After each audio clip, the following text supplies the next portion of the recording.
as we can see once again, the Kadash clothes is very, very important. If you are not dressed in the proper gear, now let me show you in scripture what it says about that. And this is something, once again, you may not have never made this connection, but watch this. Zephaniah, this is 1. I'm going to skip a little. Starting at the 2nd verse.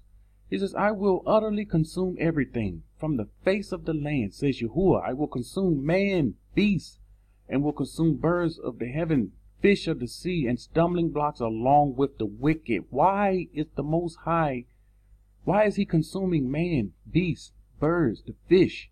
We understand the stumbling blocks. We want the stumbling blocks out of the way so the people won't stumble any longer. And we understand the wicked, but why the beasts and the birds and the fish? Man has polluted them. Man has tainted them. And this is why they must be removed. He said, I will cut off man from the face of the land, says Yahuah. This is his plan, to cut off man from the face of the land. And he's in verse 4, I will stretch out my hand against Yehudah. Why is he stretching out his hand against Yehudah and against all the inhabitants of Jerusalem? They are in a place they are not supposed to be. Anyone in that place, he will stretch out his hands against them, showing wait a second, where is our people? Remember, our people in the wilderness.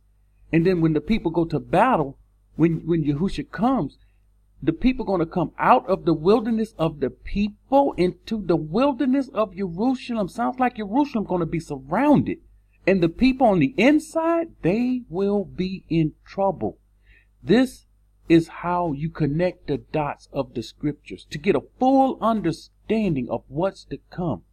And when you understand this, you won't be believing those people over there in the land right now, begging our people to come, begging them to come to the Passover with their upside down 5-pointed star with the circle around it. We can't fall for this. He says, I will cut off everyone, every trace of Baal from this place. This is who they're over there worshiping.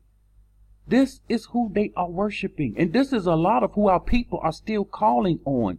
He's Lord. This is who he is. Okay, let me see. Let me jump down. It's verse 7. This is what he's saying to the people. Be silent in the presence of Yahuah.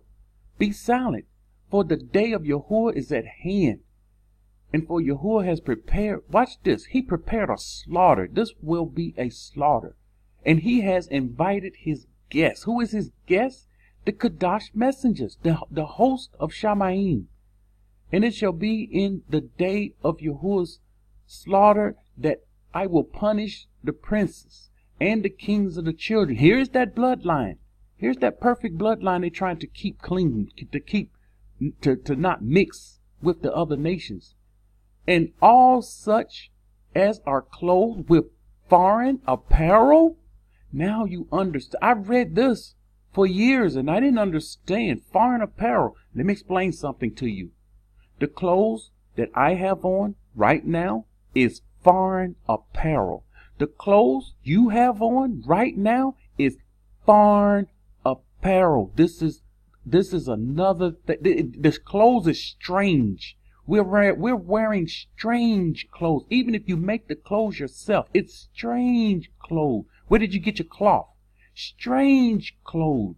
And again, part of going into the wilderness, order being restored.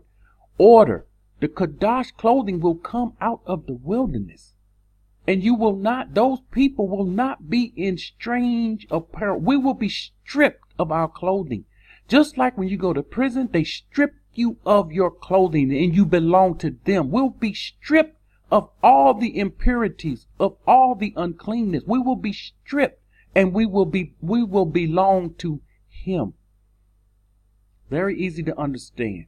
He says, in that day I will punish all those who leap over the threshold, who fill their master's house with violence and deceit. We know this all so well.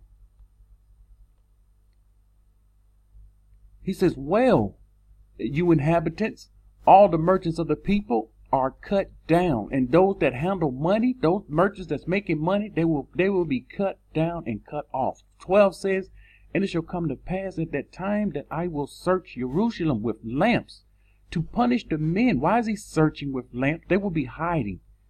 They have underground bunkers, tunnels. They'll be hiding. Who are settled in complacency. Yeah, they will be somewhere settled in complacency while chaos is breaking out on earth. Who say in their heart, Yahuah will not do good, nor will he do evil. And he says, therefore, I'm going to skip this. Okay, 14. The day of Yahuah is near.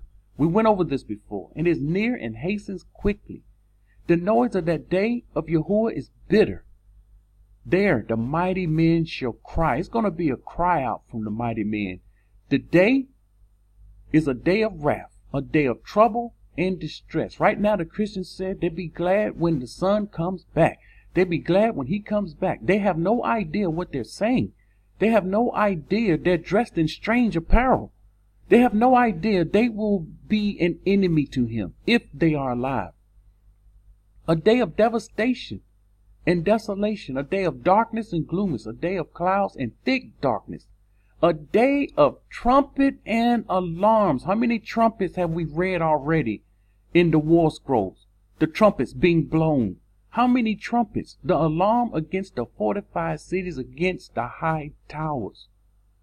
He says, I will bring distress upon men, and they shall walk like blind men, because they have sinned against Yahuah. Their blood shall be poured out like dust. This is what I want you to understand.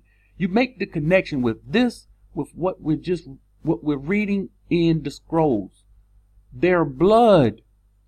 This is spiritual blood here. We're talking about a spiritual matter. No, their blood shall be poured out like dust, and their flesh like refuge. Yes, this is a real battle. We don't understand this. We don't get it. We think it's spiritual. Verse 18. This is why I want to get this. I want you to understand. Now you can make perspective of some of the scripture that's been in scripture all along. You just had nothing to weigh it with, nothing to compare it to. Many people come to this verse 18. Their silver nor their gold shall be able to deliver them. Now, this is referring to those outside of the wilderness. They never make the connection. And they tell people, see, you don't need to get silver and gold when the people in the wilderness will have silver and gold. The people when we came out of Egypt had silver and gold. You see, their silver and gold will do them some good. Why? Because it will go to the things of the Most High, whatever he wants to do with it. Because it's a bunch of wicked crap written all over it. It says the silver and the gold shall not be able to deliver them in that day of Yahuah's wrath, but the whole land shall be devoured by fire of his jealousy, and he will make speedily riddance of all those who dwell in the land. We're talking about a mighty battle going on here. We're talking about a slaughtering going on here. And once again, this is something that it's going to catch the people off guard. They're not going to know what hit them. They're not going to know what happened.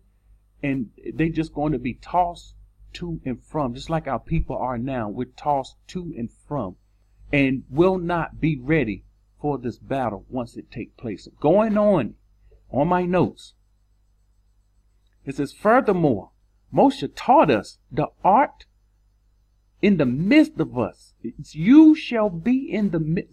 This is what they're saying here. Moshe taught the people that he, Yahuah, is in the midst of us as a mighty one, an awesome one, causing all our enemies to flee before us. They knew this. And we read this in the Torah. He taught our generations in former times, saying, when you draw near the battle, this is what was taught to them, and it's in the Torah. The priest shall rise and speak to the people, saying, Shema Yasharal, hear, O Yasharal, you draw near to battle this day against your enemies. Do not fear, Do not let your hearts be afraid. Do not be terrified, and have no fear, for your mighty one goes with you to fight for you. This is something that they knew. They knew it all too well. He go with you. He go before you to fight against your enemies, that he may deliver you. We can see this in Deuteronomy 20. It says, our officers shall speak to all those prepared for battle. They shall strengthen by the power of Yahuah, being strengthened by the power of Yahuah, the freely devoted of heart, and shall make all the fearful of heart withdraw. All those that's fearful in heart, they won't be able to fight, because Yahuah does not want the fearful at heart fighting. They was taught in the Torah, if anyone fearful of heart, let them stay home. Let them stay home. They shall fortify all the mighty men of war. They shall recount. Here we go. They shall remember the things which Moshe, which you said through Moshe, when you go to war in your land. In your land, this war will take place in our land. Against the oppressor who oppresses you, shall blow the trumpets, and you shall be remembered before your mighty one, and shall be saved from your enemies. We can see this in Numbers 10th chapter. O Yahuah of Yasharal, who is like you in Shamaim or on earth? Who? There is none. We know the answer. Who accomplished deeds and mighty works like you? Who is like your people Yasharal, which you have chosen for yourself from all the people of the land, the people of the righteous of the covenant, instructed in the Torah and learned in wisdom? I need to bring out a point here. There was someone that asked me a question. The answer was very simple. I gave the answer according to scripture. It's the Most High's word. Yahuah is going to deliver us from Babylon. We don't have to do anything. You know, the same old questions that come from people that haven't studied, they haven't learned. And I gave them the scripture in Deuteronomy, the curses. We will put in the land of our captivity, and none will deliver you. No one will redeem you. We see it over and over, all through scripture. And so I tell them, no one will deliver you. The Most High said it, so he can't break his word. He can't even deliver us from the land. So what did he say? Deliver yourself. Zechariah 2:7. He said, deliver yourself. So what I did, I told the person, simply go back and study Torah. They got offended. They got upset because I said, go back and study Torah. What is wrong with going back and studying Torah? We all need to go back and study. My family, we study Torah. We go back, we read it over and over. When we go to the wilderness, we will study Torah. There's nothing wrong with going back and reading again, studying again, seeing things we miss. We so easily to get offended. Why is that? We're drunk, and there's something in the food. There's something in the air, and we're not right.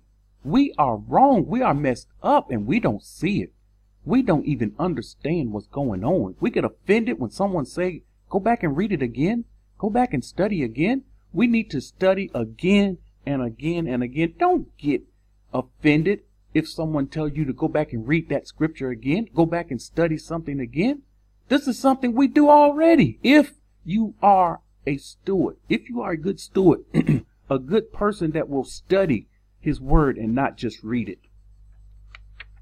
So here we see the people instructed in the Torah and learned in wisdom, who have heard the voice of majesty and have seen the Malach of the Kadesh. So here the people heard the voice of the Most High, seen the Malach of the Kadesh, whose ear has been unstopped and who have heard profound things. These people, the Most High's people, ears have been unstopped and have heard profound things, things that will absolutely blow your mind, seeing things that they never thought they would see before, seeing things they never saw when we was in any religion, no matter what your background religion is.